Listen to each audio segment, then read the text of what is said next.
Hai, Assalamualaikum, Cik-adik, Cabam, Cikebum. Welcome back to my channel. Kepada anda yang baru dalam channel ni, serta kamu tak subscribe. Dan kepada anda yang terus setia ke dalam channel ni, terima kasih aku ucapkan kepada korang semua. Jadi hari ini kita akan bercakap tentang isu Rohingya. Hangat diperkatakan kerana beberapa insiden yang berlaku. Okey, pertama sekali sebelum aku teruskan isu ni, mari kita kenali apa itu etnik Rohingya.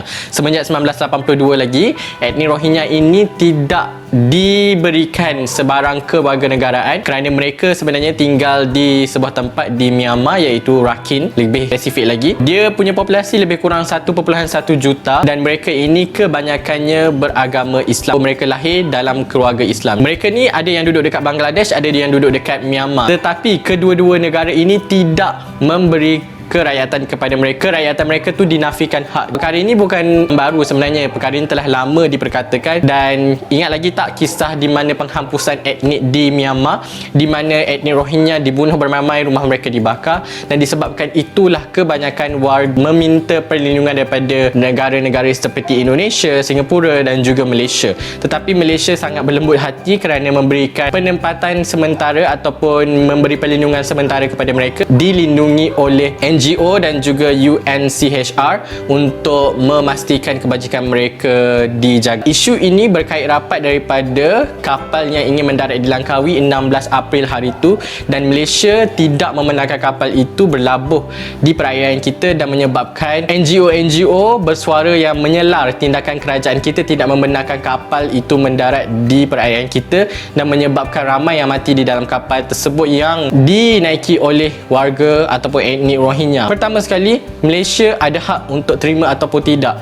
Ini soal kelautan negara. Kita bercakap tentang 32 juta rakyat Malaysia tengah struggle untuk hadapi COVID-19. Kerajaan mengumumkan Perintah Kawalan Pergerakan yang telah menyebabkan pengawalan udara, air dan juga darat diperketatkan. Jadi banyaklah kapal-kapal yang cuba masuk tapi dihentikan oleh kita punya penguatkuasa. Lanjutan daripada itu, timbul pula PKPD di area Pasar Borong Selayang, dan disebabkan itu warga-warga Rohingya yang bekerja sebagai penjual dan juga peniaga di Pasar Borong tersebut terkesan kerana mereka mendakwa bahawa mereka tidak mendapat bantuan seperti warga negara Malaysia.